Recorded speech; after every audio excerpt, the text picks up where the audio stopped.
Hi, this is Jeremy Pearson. Welcome to Practical Spirituality. Today is my 17th day of making 90 videos in 90 days. And today I'm going to be talking about how self-help or self-improvement can turn into self-abandonment.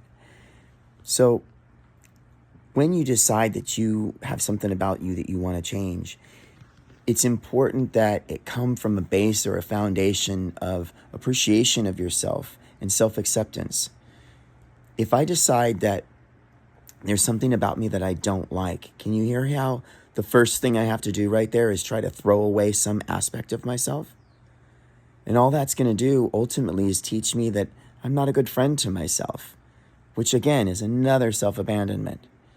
So this is how so many of us approach self-improvement, is that first we identify a problem, and then we decide that we want to get rid of something or change something about ourselves. And we don't even see that what we're doing in that process is criticizing ourselves, being harsh on ourselves.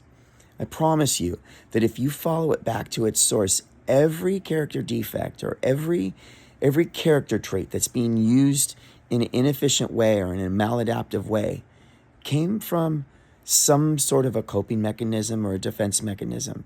In other words, it came from a good place. It came from an act of self-love in some way, shape, or form. You were just trying to feel better.